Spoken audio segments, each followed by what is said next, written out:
시간에는 안식을 가진 자 이런 제목으로 말씀을 드려볼까 합니다. 오늘 본문에 보면 안식을 갖지 못한다고 그랬죠, 그죠? 그러나 하나님은 안식을 주지 않는 분이 아니고 안식을 주는 분이에요. 그런데 안식에는 두 가지 낱말이 있어요. 그건 뭐냐면 한 가지는 샤밧이고 하나는 노아흐예요. 노아흐.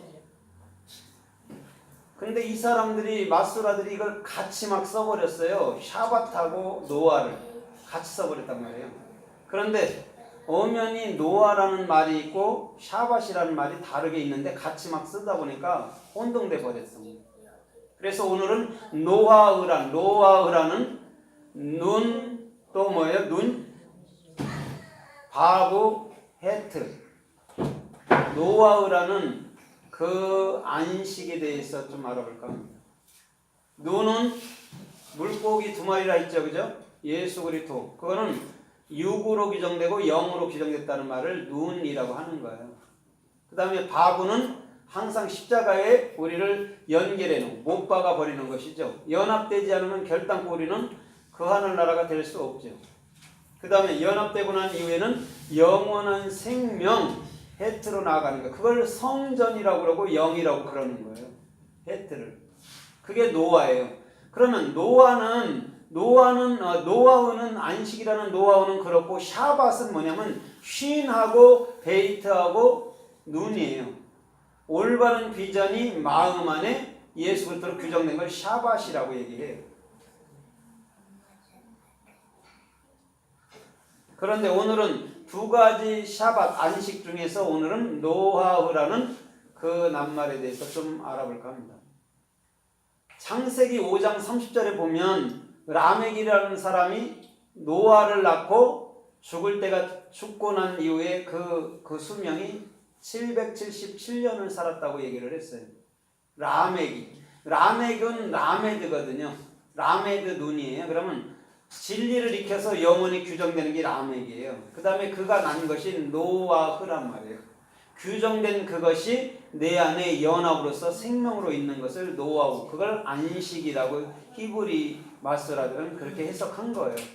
그러나 그것보다는 오히려 우리 마음 안에 생명, 그리스도의 생명을 말하는 것인 줄 믿습니다. 왜냐면 우리가 안식을 하려 해서 안식이 되지 않잖아요. 막 염려도 있고 근심도 있고, 그죠? 그렇기 때문에 하나님께서 말하는 안식하고 우리가 생각하는 안식은 차이가 있어요. 하나님의 안식은 그리스도의 생명을 우리에게 주겠다는 말이지 우리 같으면 아무 일도 없고 평안히 있는 그런 거 아니에요. 이 세상에 사는 거는 늘 염려, 근심, 일거리가 많은 거예요. 그게 없는 사람은 없어요. 죽은 자만 없는 거예요. 그러나 오늘 노아흐는 반드시 라멕을 통하여서 낳게 되는 줄 믿습니다. 아멘. 그러면 저와 여러분들을 통해서도 낳는 게 그리스도의 생명이어야 되잖아요. 예수 그리스도의 생명을 낳아야 되잖아요. 눈은 예수 그리스도니까. 그러면 오늘 저와 여러분들의 모든 삶에서부터 반드시 우리 주님은 라멕은 노아를 낳고 저와 여러분들도 노아를 낳고 그 마음속에 그리스도의 생명이 있으므로 늘 주님과 함께 기뻐하며 살 수 있는 것인 줄 믿습니다. 그래서 창세기 8장 7절에도 그 방주가 아라랏산에 어떻게 했어요? 안착하니라 할 때 안착한다 할 때가 노아흐란 말이에요. 방주가 어디에 안착했어요? 아라랏산. 아라랏산은 알렉과 라메드예요. 하나님을 배움으로 익히는 곳. 그것이 아라랏산이에요. 근데 아라랏산이 세상에서 가장 높았던 거죠. 그렇죠? 거기에 배가 걸린 거예요. 그럼 우리는 하나님을 배우고 익히는 그곳이 성전이고 그것이 하르인 산이란 말이에요. 하나님을 배우고 익히는 그곳이. 거기가 뭐예요? 오늘 노아흐 안식이다라는 말이에요. 그냥 육적으로 히말라야산 어디쯤에 있는 아라랏산, 터키쯤에 있는 아라랏산 거기 꼭대기에 방주가 머물러 있다. 이런 얘기를 하는 게 아니에요. 방주라는 그 아라랏산이라는 것은 여러분들 마음을 얘기하고 거기는 테바, 목표로 완성된 그분이 영원한 하늘나라의 집을 짓고 있는 것이죠. 그것을 노아흐 안식이라고 얘기하는 거예요. 다른 데가 안식이 아니고. 그러면 세상에 어떤 예수님이 말을 해서 다 우리 마음에 대한 얘기를 한 거란 말이에요. 바깥의 얘기를 한 게 아니고. 바깥의 얘기를 할 것 같으면 하나님이 나의 나쁜 일들을 다 막아줘야 되잖아요. 그런데 그렇지 않잖아요. 그렇죠? 막아줄 때도 있고 막지 않을 때도 있잖아요. 그러니까 사람들이 생각해 하나님은 어쩔 때는 전지전능한 것 같고 어쩔 때는 또 아닌 것 같고 이렇게 생각하는 거죠. 근데 하나님은 영이시고 영은 반드시 어떻게 해요? 100% 책임져 주시는 분이신 것이죠. 그래서 오늘 저와 여러분들의 마음 속으로부터서의 안식이 영원히 있기를 주님의 이름으로 부탁드립니다. 아멘. 그래서 출애굽기 10장에 보면 10장 10절 이하에서 보면 그 애굽의 10가지 재앙 중에서 메뚜기 재앙들이 이렇게 나타나는데 메뚜기가 바로의 궁으로 들어가니라 할 때가 그 들어가다가 노아예요. 그럼 메뚜기가 뭐였어요? 메뚜기 SF가 뭐예요? SF가 뭐예요? 아인이 누구예요? 아인이 누구예요? 예수잖아요. 예수가 어디로 왔어요? 바로의 궁 안에, 그릇 안에, 떡반죽 그릇 안에 바로의 왕궁 안에 들어왔단 말이에요. 여러분들 마음 안에 들어온 분이 예수란 말이에요.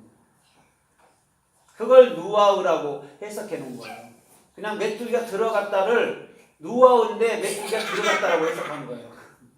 그럼 메뚜기에 대해서 정확히 해석을 해야 되잖아요. 그렇죠? 그 요한복음 3장에 마태복음 3장에 그 세례요한이 먹던 메뚜기와 석청을 얘기를 해보란 말이에요. 그 메뚜기가 예수였단 말이에요. 그것이 우리 마음 안으로 들어오는 거예요. 그래서 출애굽기의 10가지 재앙은 반드시 그리스도가 우리 안에 주인됨을 말씀하여 주시는 줄 믿습니다. 그래서 하나하나 다 하나님이 이렇게 처리를 하는 거예요. 그걸 못 깨달는단 말이죠. 하나 잃어도 또 2개 잃어도 3개 잃어도 자꾸 몰라 사람들이. 계속해서 반복하는 거예요. 그런데 그것이 결국 하나님의 사랑이었는데 그걸 모르는 거예요. 하나님을 막 원망하지. 내가 이렇게 성령된다고 왜 나한테만 안 좋은 일을 계속 주냐고. 자기가 근본 하나님께서 원하는 길을 걷지는 않냐고 그렇게 생각한다고 인생들이. 왜? 나는 열심히 숨겼으니까. 그걸로 복을 줄 줄 알았는데 그런 복을 얘기하는 게 아니고 우리 주님은 네 마음 안에 난 네 생각이 되고 싶어. 난 네 마음 안에 네 전부가 되고 싶어. 이러는데도 아니라는 거예요. 예수님은 필요할 때만 나한테 와서 도와달라는 식으로 해는 거예요. 그러니까 계속 하나하나 육체도 다 맞아버리는 거죠. 꺾일 때까지 맞는 거예요. 머리끝부터 발끝까지 하나하나 두드려 맞는단 말이에요. 그래도 뭐 거의 다 죽을 때 돼도 잘 못 깨달은 인간들도 많잖아요. 빨리 깨우치면 깨우칠수록 그만큼 우리들에게는 유익한 줄 믿습니다. 근데 늦게 깨우치면 다 잃어버려요. 육체라도 잃어버리니까 보지 못하고 잘 걷지 못하고 막 이렇게 됩니다. 빨리 알면 그렇게 할 필요가 없죠. 그렇죠? 남은 생에 주님의 영광에서 생명의 말씀 증거하다가 살게 되는 거죠. 그래서 출애굽기 16장에 보면 이렇게 말해요. 만나를 주시고 난 후에 내일은 안식일인즉 그날은 여호와께 거룩한 날이고 또한 안식일이다. 2번을 안식을 얘기해요. 그때가 샤밧을 쓴 게 아니라 노아흐를 쓴 거예요. 샤밧을 썼을 때가 있고 안식할 때 노아흐를 쓸 때가 있었단 말이에요. 근데 거기는 노아흐예요. 출애굽기 16장. 오늘 그럼 내일이라는 것이 뭐예요? 우리에게 영은 내일이 있어요, 없어요? 영은 없어요. 육체에만 내일이 있는 거지. 우리 주님은 나는 지금 너희 안에서 안식일이 될 거야. 노아흐가 될 거야. 생명이 될 거야. 네 안에. 뭘로? 예수 그리스도로. 그런데 반드시 그 전에 그 못이라는 십자가로 너를 완전히 박아버릴 거야. 연합시킬 거야. 그게 전제 조건이 되고 난 이후엔 그리스도의 생명으로 산다고 얘기하는 거예요. 그걸 영이라고 얘기하는 거예요. 영원육이 나눠진 거 아니에요. 그런 거 없어요. 그냥 육체가 있고 영이 있는데 그냥 그 보이지 않는 것들을 사람들이 설명하니까 막 혼이라고 막 그 네페시를 해석해 놓고 영이라고 르아우를 막 이렇게 해석해 놓은 거지. 그 얘기를 하는 게 아니에요. 영, 혼, 육을 다 우리 주님은 복음만을 위해